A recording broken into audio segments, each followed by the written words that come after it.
kati nze ebintu ebyo nabiraba ku Daily Monitor era mu maaso awo tugenda basuwinga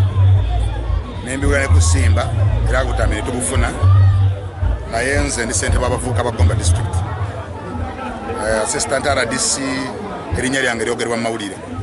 naye nze sifunangako bbaluwa yonna ntongole empa mulimu ogwo si bituufu ekitegeeza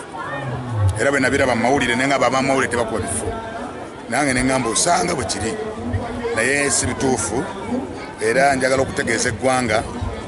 nti nze sinaba kulondebwako nga RDC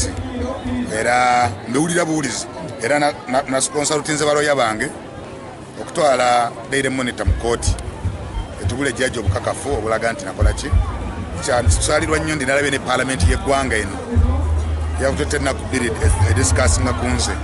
mu kifo kyabwa assistant naye njagala kutegeeza mwannyinaze mukulu wange maama sipiika wa paalamenti ensonga yagikutte sajja kikulu kubanga yali talina evidence ekakasa kisa kya Mukama bamukoze eki ekisookera ddala ebisaanyizo by'okubeera RDC wano olina okuba nga wasoma kyekisookera ddala ekyokubiri ebeera president appointment naye byonna siina nze ndi command tugambe president ayinza ku appointing tasobola ku appointing ne bwa appointing ate wetaaga requirements z'okusoma se sirina kakati omaaso mujja kutulaba nga twereega ne Daily Monitor damages I expect more 300 millions empe miliyoni nga 3 okwonoona erinnya lyange okuteeka abantu mu bintu kituufu ebyo byonna ebyogerwa si bituufu singa banaaleeta obujulizi obulaga nti ddala kituufu wali ku lisiti y'abantu be baapointing ati kati nze ebbaluwa ensolo gyewandiikira oba abamu ku bakozi ba pulezidenti bagyewandiikira naye nga nze ekakasa ebbaluwa ebibeera bibiri pulezidenti wamala okuauthorizinga owandiika n'ogamba nzikiriza UBC njagala bategeeza nti singa Daily Monitor neereeta ebbaluwa nga naddamu nga nzikiriza omulimu ogwo obanga balina ebbaluwa ya pulezidenti kubanga osobola ogiwandiika okuwandika kya bulijjo naye kikakasa nti ya pulezidenti nga kuliko omukono gwa pulezidenti ekyo fine naye balina okukola ebintu bibiri okunsasulira damages n'ekyokubiri okukola public approach kubanga si bituufu tweyanziza naye nze tebannannonda ku RDC abantu bante kwogera maki bagamba kajja naye ekyamazima kiri nti esiri RDC naye amaanyi nga kola ki gayina ne ssentebe w'abavubuka ba Gomba district njagala kwogera ku nsonga z'abavubuka zokka abakulembeze b'abavubuka nze abatwala abanna n'abavubuka era njagala kubeebaza omulimu gwe bampadde si gwa RDC wadde abantu badde banoonya byama omulimu gwe bampadde kulwanyisa nguzi na lugambo ebyensobola eba balimba abamwadde oba RDC badaivatinga nayogera ku bantu ababba sente za parish modo abakulembeze ne bankyawa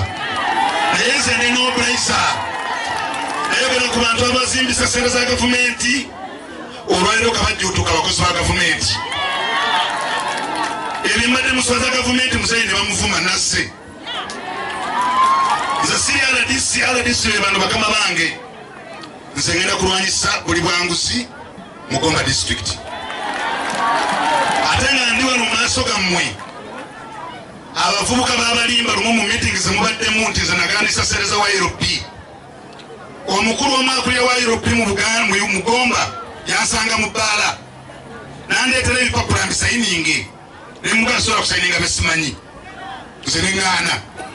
mu bibiina bye baali baleese ng'ewe bavaayo bibiri emadu tewali neŋŋaana ebibiina bye baali baleese ng'abantu benkubira essimu bagamba babeera Kampala gosayininga madamu RDC tugenda kukwasaganya omulimu guno gw'okulya enguzi era abantu baatidde nnyo munda ne mu paalamenti ow'ekitiibwa Kitunzi ngongera okusabira mu maaso go naweebuuka olunaku lumu ne munsonyiwe nze nasaba okusanyibwa ow'ekitiibwa Kitunzi ekintu kino bakifudde ekyokulwanyisa nze ne musajja muganda ddala naweebuuka lwa mwenge gw'obadde oyogera nagenda mu kyaki ne neetonda Reverend wuyo waali nagenda mu makanisa naye abantu bakifudde ekyokulwanyisa mwali mulabyeko nga Ssaabasajja Kabaka oba Katikkiro boogera lwaki mwefula bakajanja ennyo abaagala Buganda abamu nga temulina baganda mwefudde nnyo ab'amaanyi nze neetonda maaso maaso ga kitunzi nzizeemu munsonyiwe bwe muba mwagala kunkuba mbooko mu maaso g'abeene munkube saagala kuddamu kukozesa linnya lyange mu mawulire nalabye omugwa gwasinga okubba ettaka mu Buganda yase kikubo ali ku linnya lyange alikosa kubanga akozesa Mengo si ye byekola nze muleke kuntiisatiisa manye wakola kino nakikola kyaggwa neetonda ate nsonyiwa nkube mbooko ebyo mbikooye Ssaabasajja Kabaka yansonyiwa kubanga omanya yansonyiwa teyayogera naye abantu mukifudde ekyokulwanyisa nja kukwata ababbi President yampadde amaanyi okukwata ababbi mu Gomba President yampadde amaanyi okukwata ababbi b'ekibanja President yampadde amaanyi okukwata abantu abatulugunyisa ku mataka ogwo gwe mulimo gwange era bwe munaalaba nga nkutte munkubireko engalo nze mpeerera ow'ekitiibwa Kitunzi abaana 38 masasula $19,000 ndi RDC nze golaba nyamba abanaku olwaleero nzize kuba bakyala ttaka basimbe kwewumirikanso ine ebintu sibakusaaga owekitiibwa memba wa palamenti owabakyala nkuleetedde ettaka ekyapa kibe mu maddu ozibeko emirikanso tukola abantu baffe okwogera agamaanyi gakisa kya Mukama ge batya abantu bakodo ne mu bifo bye balimu bakodo naye nze sente nzigabye ate nkyakola ki nyina abaana 38 n'akagaba ebyapa 16 nga nyamba abakyala abanaku abamu bwe baba wano Shakira aliwa abamu bwe bali wano mukimanyi so muleke okukozesa erinnya lya kisa kya Mukama okulwana entalo ezammwe entalo za Buganda n'ekisa kya Mukama muzirekere Buganda ebyo bikomaawo Oekitiibwa nayo member of parliament siri RDC nabadde ku leediyo nabagamba RDC ne mbagamba Daily Monitor yankubye mu mpapula lw'amawulire ngenda giwaabira abayogedde erinnya lyange ngenda bawaabira okumpako kye batampadde RDC akimanyi omulimu gwe bampadde agumanyi naye sigenda kuttira muntu ku liiso bamafiya bawano mulowooza muyina ssente nange nzirina Oweekitiibwa ssentebe wa disitulikiti obubbi buli ku disitulikiti yo obubbi buli mu disitulikiti mu ofiisi yo era bano abantu banyiivu nnyo ku lwa NRM abanaku tebaba wa Paris Modo era tebakulimba mu kisa kya Mukama agenda kutya omuntu abakulembeze abo bennyini basolozanga abantu ko ssente wa disitulikiti gana omugambe mukwano gwange mwagala ayimirire n'abantu abanaku aleke okwesikiriza ku bantu babiri musigenda kujja maddu wenzaalibwa jangu wano ssentebe wa disitulikiti obubbi ofisi ogitereza abantu beefudde ab'amaanyi naye nga bali mu kulwanyisa bano abanaku baani bamuzeeyi era pulezidenti agenda kujja nja byogera nze yatuma lugambo pulezidenti yatuma lugambo olugambo nga lubayamba esente nzirina temuntiisa abasirikale mbalina temuntiisa emmotoka nzirina temuntiisa naye temugenda kunjija mu kuwagira NRM ekyo neeva ngenda wa sipiika wiiki ejja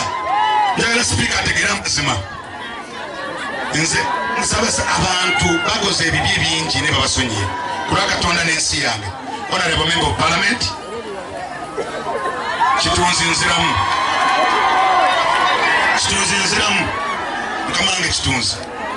mukama wange Kitunzi nziramu leero nkyogeredde mu maaso go kola ekisoboka kyokka nga Ivan Kizito ali vice chairman MP tugende Mengo twetonde bw'otaakikola obukulembeze bujja kuba bukusasi ndi ready bw'onookikola ojja kuba oyambye beene ngenda kubuulira beene ebigambo n'abampa ssente nga nkoze ekyo nga bali Mengo nze saagala kutiisibwatiisibwa era ebyo bye babagamba kisa kya Mukama sitya